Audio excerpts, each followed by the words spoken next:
I'm the Noodle Hunter! And guess what? I've got something from the lands of Korea! Kimchi Ramen by the company Ottogi. Weighing in at 120 grams of dry weight and a caloric content of approximately 520, I've reviewed many kimchi ramens now on this channel, and the best one so far is made by Jonga because it included real kimchi. However, I don't think this particular product of kimchi ramen includes this real kimchi. Ever since I've had that real kimchi ramen by Jonga, it's raised the expectation of kimchi ramens in my future reviews, but I can never judge its book by its cover, so I guess it's time to give it a taste test.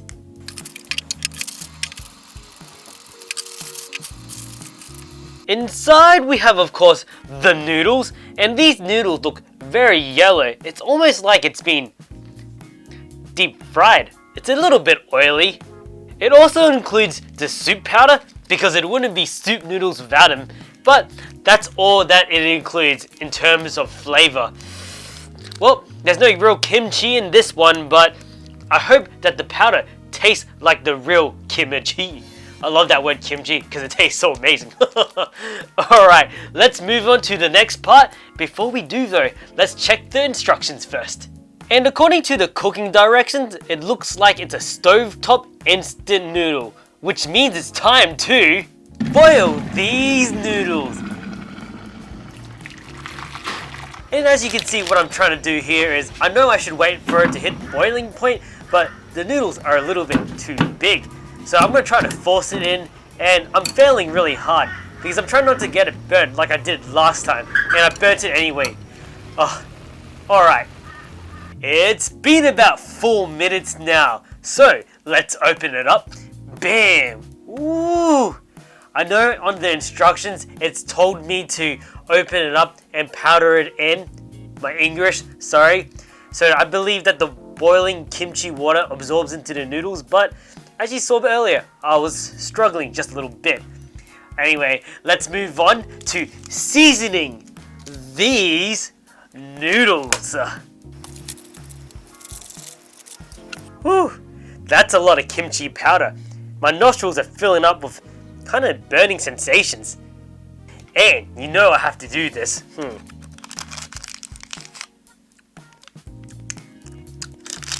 Wait, hold on.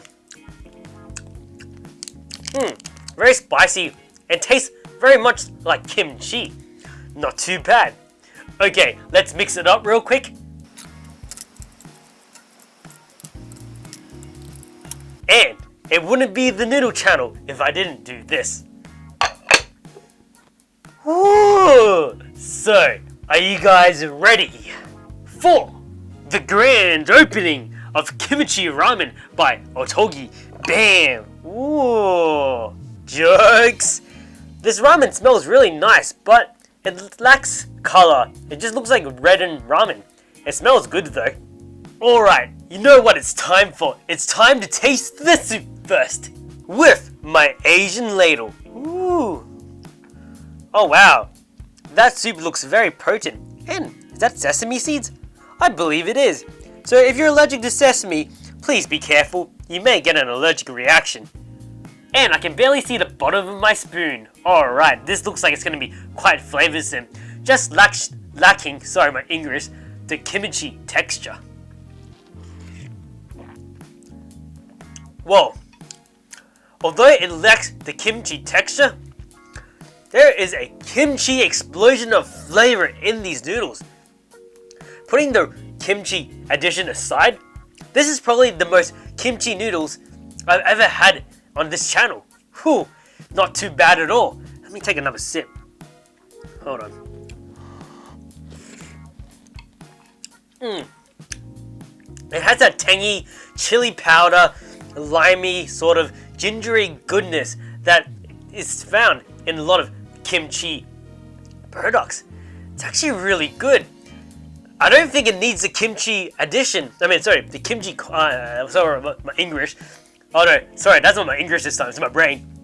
The kimchi vegetable in this ramen it actually works well on its own. And if it actually includes, I used the word actually one too many times, the shiitake mushrooms, the spring onion, and all that stuff that you see in this packet of, sorry, my English today is very bad.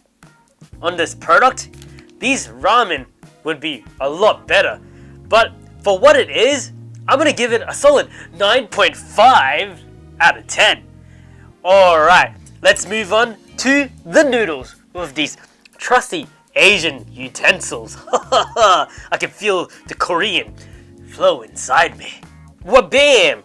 Ooh, look at that. Ooh, nice. Let's see how high I can pull these noodles. Ooh. And that's all there is to it. Okay, let's put it in my spoon as usually. There we go. Oh, this is gonna be. It actually isn't too spicy when I taste the soup. I totally forgot to mention that earlier before.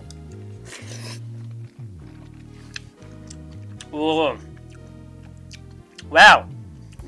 The noodles are really subtly sweet and has a bit of a bounce to it, and it's chewy all at the same time. I might have overcooked this. Who knows? But the noodles, it doesn't dissolve in your mouth like waxy goodness, and there is a lot of depth of flavor inside this. Oh, sorry, I'm getting the sweats eating these noodles. The spiciness level is actually quite low. It's probably less than a first degree burn, but it's a lot as painful as the Samyang noodles. Nowhere near it. So if you want something that tastes like those 2 times spicy noodles, but without the burning sensation, this particular kimchi ramen is actually pretty spot on. Oh, and kimchi flavor just works so well. It's actually quite nice. I'm going back for more. This is, oh wow. I'm actually really excited to eat these noodles. It lacks a lot of color and, beauty to it, but although it's ugly, it tastes pretty darn good. It still tastes like instant noodle, but a higher quality instant noodle. And for that reason, I'm going to be giving it a solid 9 out of 10. Okay, it's time to move on to the tasting of the soup and the noodles. Oh no, I've run out of liquid. I've got to add more in. It's become more of a kimchi stir fry, but that's one way you can eat these noodles. Versatility at its best. Bam. Oh yeah. Yeah, it's one of those things that it looks ugly, but tastes pretty darn good. But, alrighty, cheers everyone. Wow. On its own, the noodles are already quite flavoursome, and I can imagine just going and go to a supermarket and getting one of their rotisserie chickens and adding it to this ramen to give me, sorry, I had a bit of a moment there, more protein and carbs. If I was bodybuilding right now, this would be really tasty to eat. Hold on, actually, let's see. Holy moly! For anybody who's a bodybuilder out there, there's 10 grams of protein in these noodles. Probably about 82 grams of carbohydrates, but if you combine that chicken in there, oh man, you're gonna get like all these gains and stuff. Really not too bad. It tastes really good, and it doesn't have to be a soup noodle. I actually enjoy this quite much as a kind of like very little liquid and ramen mixture. I wouldn't call it a stir fry, but with the amount of water that's inside, it isn't that. It's actually quite good. Hold on. I think I've run out of water, so I'm kind of eating the noodles now. You know what? This would be such a great side dish if you were at a Korean barbecue. Throw the rice away, bring in the kimchi noodles. Whoa! Wow, I'm actually pretty dumbfounded by these noodles. I was very harshly judging by the look of this ramen, but really, this ramen's actually very full of flavor. It's the most kimchi, well, probably the second most kimchi ramen that really has that authenticity of that fermented vegetable. And for that reason, I'm going to be giving it an overall score of 9.75 out of 10. If it was served to me at a restaurant, I definitely would tell that it's instant noodles, but the flavors of the noodles, like the starchiness and the spicy tanginess of the kimchi powder, really works well together, and that's the reason why I gave it a slightly higher overall score. And that's all I have to say about these noodles. And one more thing, I do apologize for having little moments today. I think my brain is just in La La Land right now. I hope you enjoyed watching this episode of The Noodle Hunter.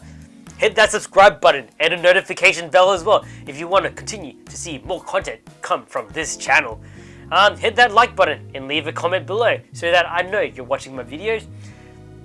And I'll see you all next time.